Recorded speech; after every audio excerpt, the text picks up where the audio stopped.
Busy week this week. We had so busy. So much. You filmed this week.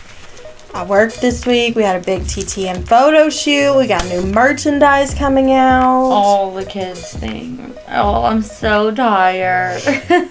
Yeah. It was a good week, though. It was very productive, I think. Yeah. We got a lot of stuff done. Yep. A lot of stuff done. Yeah. Oh, but I'm more freaking out. Yeah. It's gonna. I'm excited. I'm looking forward to the weekend to just kind of relax and.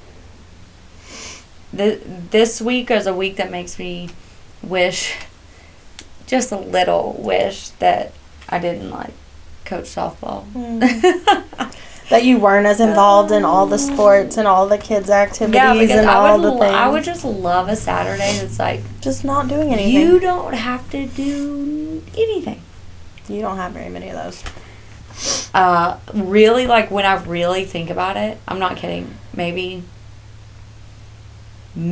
2 a year.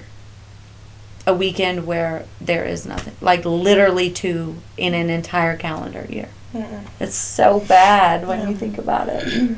But you got lots of kids and they got lots of sports and things to do. So, Okay, so this one is a weird one. It's called the Zoo Man. The Zoo Man. Yeah. His name... I feel like kids, shouldn't listen to this because they're never going to want to go to the zoo. Yeah. No. Yeah. And I hate this because you get these names, random names of killers, but it has nothing to do with, what they happened, did yes. or what happened. It's just part of history. Yeah. So it's Thomas D. Huskey. He's 53. He was a divorced father of 2, and he was actually living with his parents, in the basement half of the house in Pigeon Forge, Tennessee. I love Pigeon Forge. At 53? At 53. Was he taking care of them? I don't know. No, Pigeon Forge is awesome. Shout out to Dolly. Yes, Dolly Parton. And Gatlinburg. Yes, Gatlinburg, Pigeon Forge, Knoxville, that whole area is You should beautiful. definitely visit. Don't stay there. We don't want you to stay here. Just visit and go back home, please. Yeah. Thank you. Because it gets crowded there. And it has the world's biggest Buc-ee's in Sevierville. It just opened. It has a car wash. Dude, it's massive. Have you seen it? Buc-ee's. It's up on a whole hill. It's the size of a legit shopping mall. It is humongous. It's amazing. I could spend all day. That's what I'm going to do on the Saturday that I have nothing to do. Go to Buc-ee's. Is just go to that Buc-ee's and just walk around. Because anytime I've been there, I'm looking for something specific and then I leave. I just want to walk around the whole thing. Okay. There's so much to offer. Sorry, on to the case. So, Thomas and his dad actually worked at the Knoxville Zoo. The Knoxville Zoo is a 53 acres zoo. It's home to about 1,200 animals. I love that zoo. It's a really good zoo. It's a really good zoo. The Chattanooga Zoo is good because we're a smaller town. I feel like this is a step up. It's a bigger zoo, bigger city. Yeah, I will say too, I know there's some controversy around zoos. The Chattanooga Zoo is really good about rescue animals. I don't know much about that with the Knoxville Zoo, but I will say it is so nice and so big and so great. And I'm those animals, they're living living their best life. Yeah, they are. Because it is, I feel like you're well taken care you're of. in a different world at that zoo. You don't live in America. Yeah. You're not in America, Yeah. It's so cool.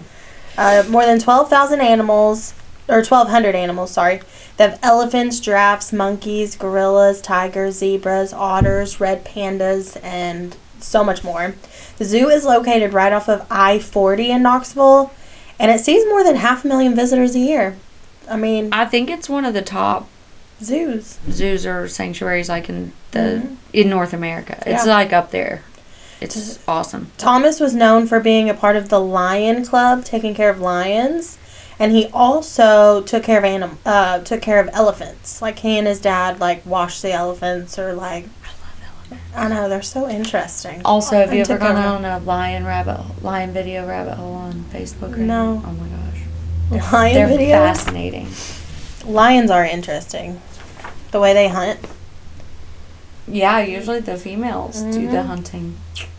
Yeah. And still unless it's a pack of females that are pissed off at the male. Usually the male eats first, but no, I'll send you some links of these like pages I follow. It's like a couple of people that are like friends with the lions. Like, it's they can recognize you. Animals. They're so smart. Yeah.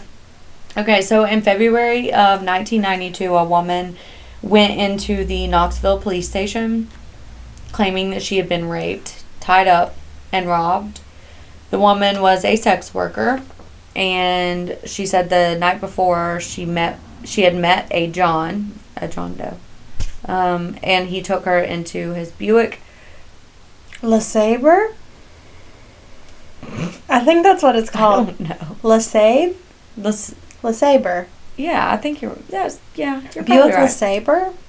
I'm sure there's millions of pronunciations. I need to Google this. Though. Oh, like this car. Drew Barrymore says it in one of her movies. Yeah. And I just it plays in my head. You can drive the Le Sabre. What's it look like? It's like just like an 80s like Is little it a car? sedan. Oh, okay. So he got her into his Buick Le Sabre and took her to a secluded area of Cahaba. Yeah. Cahaba? I don't know how to pronounce this one either. Cahaba Lane. Cahaba. That is not a typical street name in Tennessee. It's like almost like a dirt road. It's like a path. Interesting. It's like one of those work paths around like an access road? Yeah. Okay. Like access to the zoo areas. Yeah. Okay, so it might be named after something like that, or like where certain animals were from or something. So this road runs parallel with Interstate 40, which is a big interstate. The secluded area was used by sex workers and Johns. And they basically trashed the place. There was trash everywhere, old mattresses, used condoms. All the stuff is all over the ground. That's trash. Just like, you've seen, you're going down a highway and you see, like, where you've seen people stay. Like, almost like encampments or like, it's just like, yeah.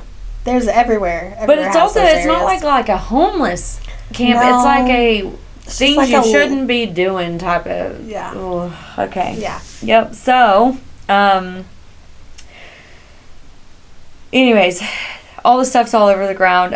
The police officer asked the woman to take him there, and when they arrived, the blue Buick was sitting right there. She said, "That's him. That's his car." Looking into the car, she even saw some of her belongings. The officer then walked back into the woods and found a young girl naked on her knees with Thomas Huskey.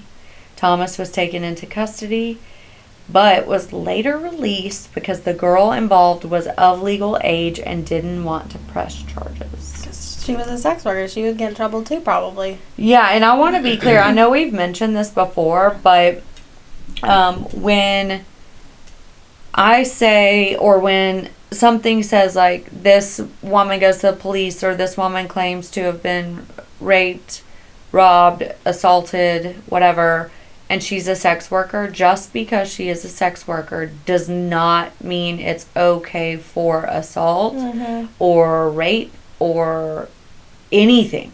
Yep.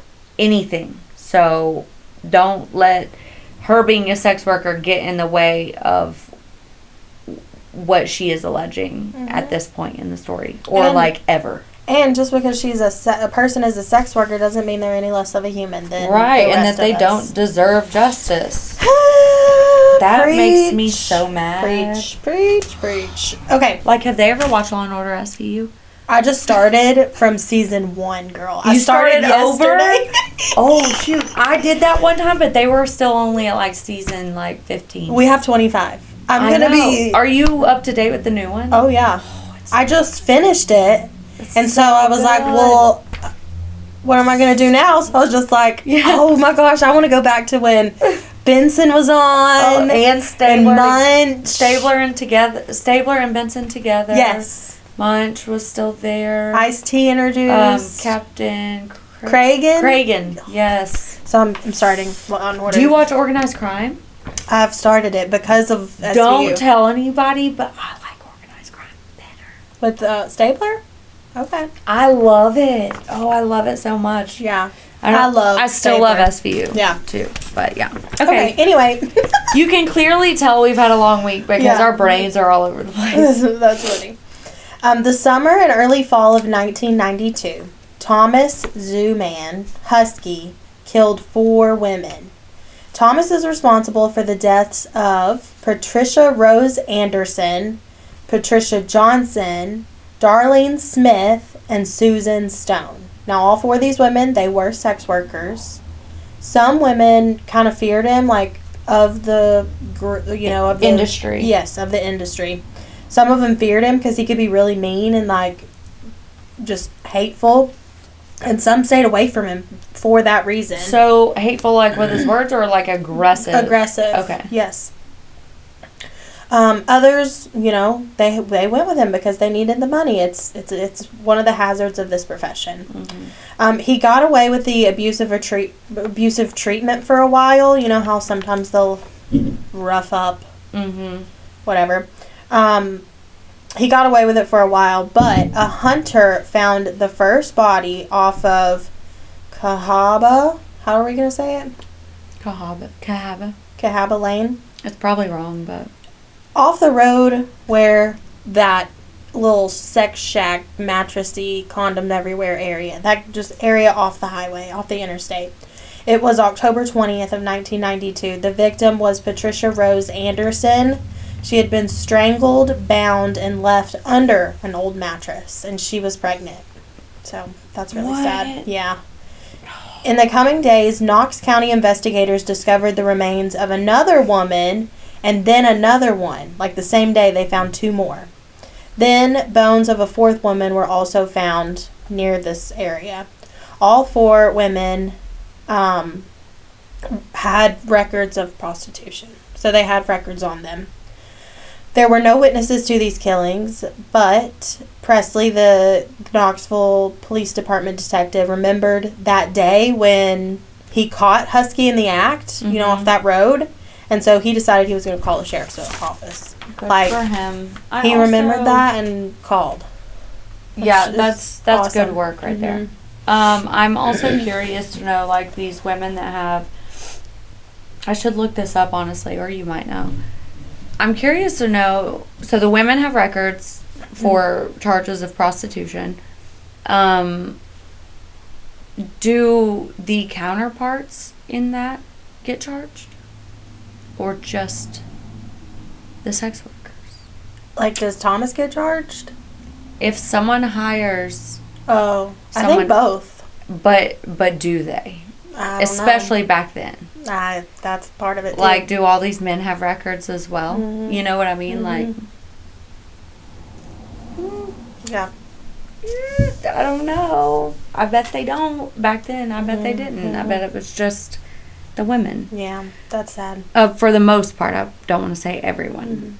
Just let the men go. But also, would a man be charged if he was hired by a female? Do you think? Back then, like, I don't know. Probably not. Yeah, probably not. Okay, so Thomas tried to plead not guilty by reason of insanity, saying he had multiple personalities. Do people with multiple personality disorder say they have multiple personalities? I don't know. Some do. Some don't. Some know about each other.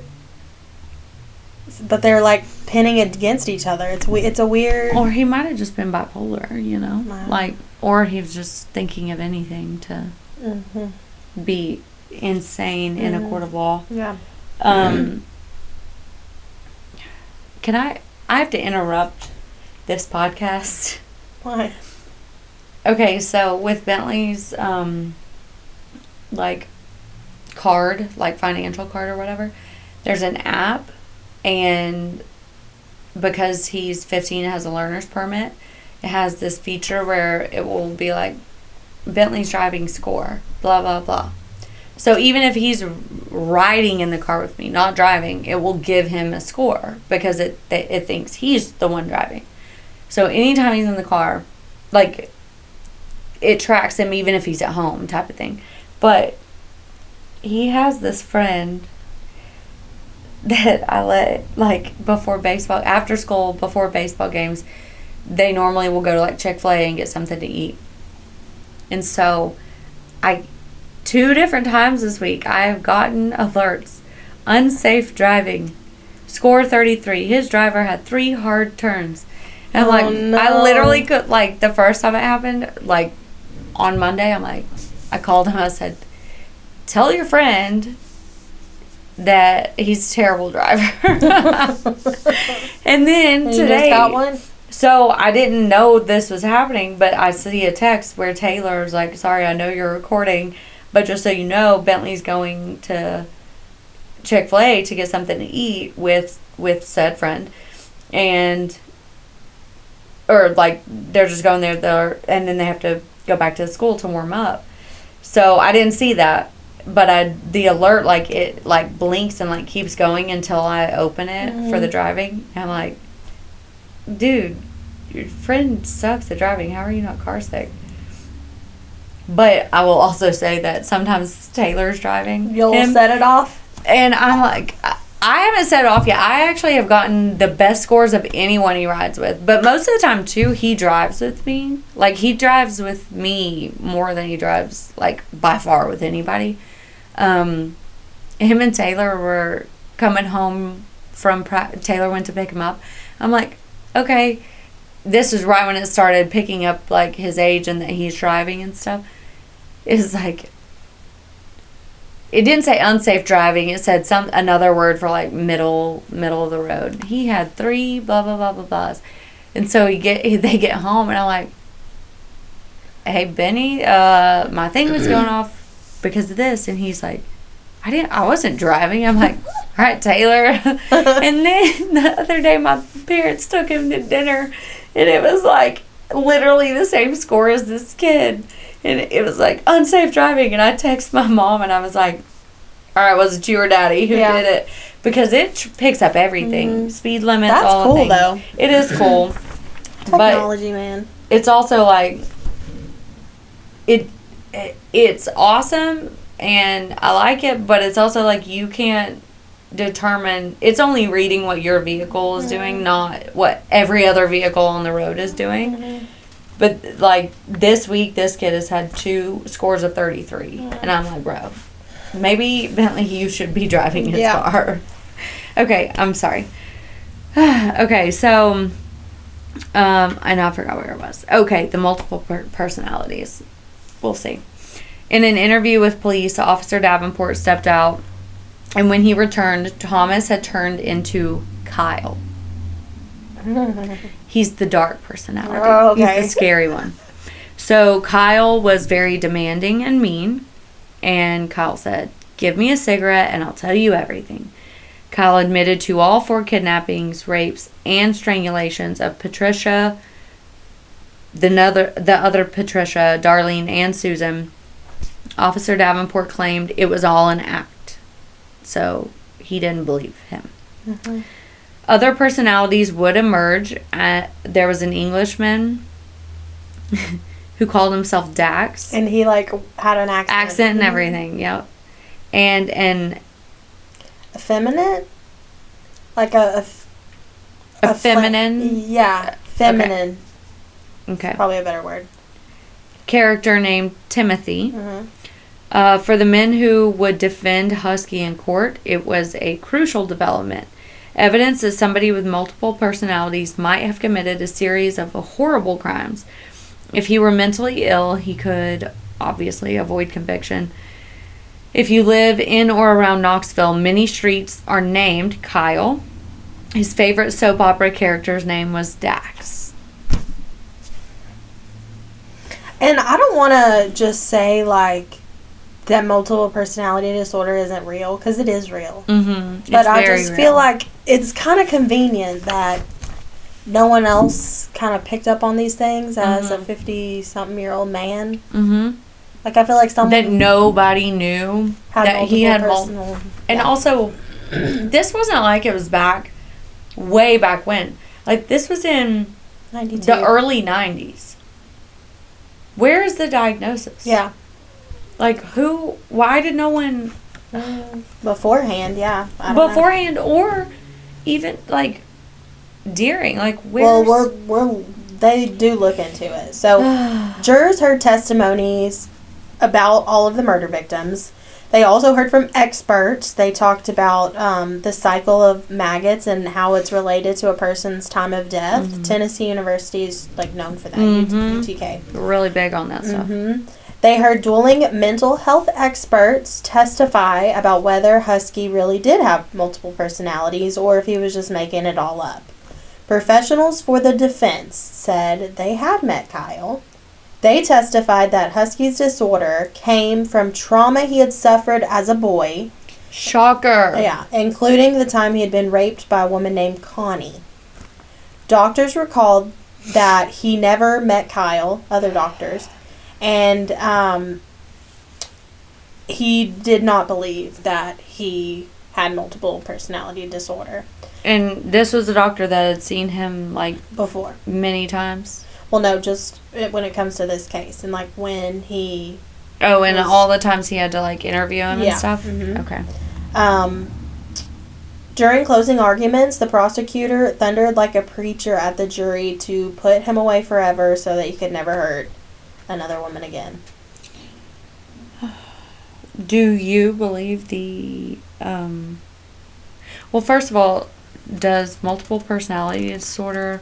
I would imagine it actually can stem from trauma. Oh, yeah. Because it's a survival instinct.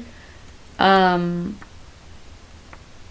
But do we believe that in this case? I don't know. I think it's kind of convenient, which makes me think no. Mm-hmm. But yeah. I don't know enough about multiple personality disorder to make a definitive... Like, that's why... If I was a juror on this case, I would listen to the doctors, like, on both sides, both their experts. Yeah, and I would also, like, have questions. Jurors can have questions. Mm-hmm. I would have a lot of questions if they weren't answered during trial. Yeah. So this trial would be the most expensive trial in history at the time. Jurors agreed he probably killed those women, but they could not agree on his mental state. By day 5 of deliberation, they were deadlocked. It ended in a mistrial. By 2005, Thomas had 2 of the best attorneys. Okay, I have a question about this. So he was mentally able to stand trial. Because a jury doesn't decide if he can stand trial. A judge does that. Mm-hmm. He was found capable to stand trial. Okay, so what the defense is looking for is guilty by mental disorder, like, or not guilty by mental defect. I don't know. I wish this was in today's world so that I could, like, watch the trial. Mm-hmm. Like, I want to see it. I want to hear it. Mm-hmm. This is very interesting. Okay, so ended in a mistrial. By 2005, Thomas had 2 of the best attorneys in the state. It would equate to the prosecutors that O.J. Simpson had. Like, real good attorneys. Or defense attorneys. Yeah. Not prosecutors. Yes, right? Yes. Yeah, they were very good. The lawyers were doing it also for free. Pro bono. That's a lot. And it was the most expensive trial. Mm-hmm. Holy crap. Which means they lost money in this. Yeah. They said the murder charges had no evidence behind them and that the confession was coerced. Thomas had never been charged or was never charged with the murders of the women. He was charged with the kidnappings and the rapes. I know. How does that work? I have no idea. Those real good lawyers, that's how that works.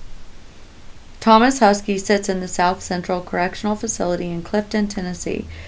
He received a 64-year sentence. He will not be eligible for parole until 2056, when he will be 117 years old. Yeah.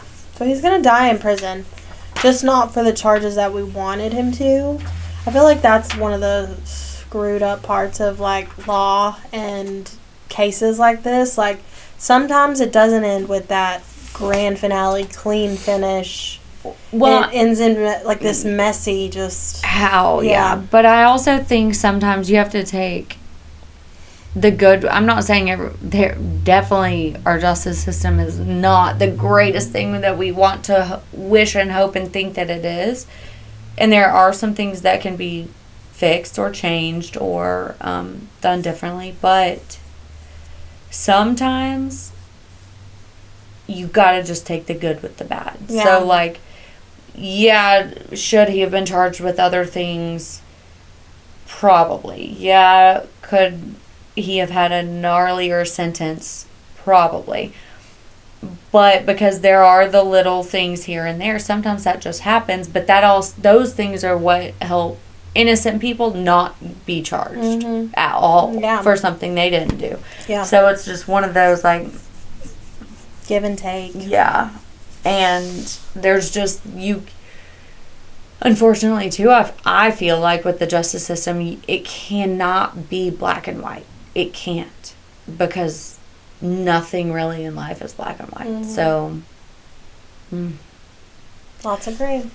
I do still often wonder though, especially when it comes to like really violent crimes and sex crimes, all kinds of terrible things, like how certain people are only sentenced to A, B, and C, but then like people, non-violent crimes, first or second offense, it's like you get 24 years. What? But like you can have loads of what's the correct term? We'll call it, this is not correct, but we'll call it minor sexual content. There's a word for it. It's like peeing in public or like stuff like that. Or just like having a little bit of weed on you. Yeah. Like, how are people getting sentenced to 8 years for that? But literally multiple people, adults, who are actively using, sharing, involved in minor sexual content things, get 5.5 years. What? Yeah, it's insane. It's insane. Like that, the sentencing sometimes does not make sense to me. And it's all up usually to a judge or a jury, so it's like. But you also, each charge has a minimum and a maximum, though. So, like, how are the minimums so low for things that are, in my mind, are way less for someone who is truly a monster or unwell, and who is very unlikely that they will ever be well enough to be in society. Like, how is the minimum that? Yeah. Versus, like, I know. Luckily, we should go to law school. We should. I don't know if I can handle it, though. I would love law school, but I wouldn't want to be a criminal. I wouldn't want anything to do with, like, criminal law. I would want to do, like, business law. Or that sounds so boring. Entertainment law. Yeah, that'd be cooler. Luckily, we have these beautiful flowers to cheer us up after this, because... That's a fact. Aren't they gorge? So, we had this TTM photo shoot. They smell so good still. Yes. And Julie, who owns Jules Fern Creative Co. on Instagram, love her. She and her mom were super sweet and dropped this one and this one and that one. Oh. It's time. There we go. It is time. So thank you so much again. Yeah, it was for like a Mother's Day thing. So we watch them for that. I'm not getting. They might possibly be the most beautiful flower arrangements I've ever seen. They're gorgeous. So freaking pretty, and the smell is just so fresh and makes me feel like I'm at like my grandmother's house, like in a good way. Yeah. Like not in the like, you know how people are like, old people's houses smell like mothballs. Oh, not like that way. Not like that. Like a garden. Yeah. Yeah. They're so pretty, though. They are so pretty. So shout out to them. At Jules Fern Creative Co. And we'll tag that below. But they are local to Chattanooga. Mm-hmm. North Georgia area. Yes, but she's fabulous. So thank you so much, Julie. Really appreciate it. Yeah. Make sure you're following us on all of our social medias at Expired Podcast, at Expired Podcast Chat, at Expired Podcast 423. New episodes out every Monday, 3 p.m. Eastern Time on YouTube. You can watch us on YouTube. Or 6 p.m. Eastern Standard Time every Monday.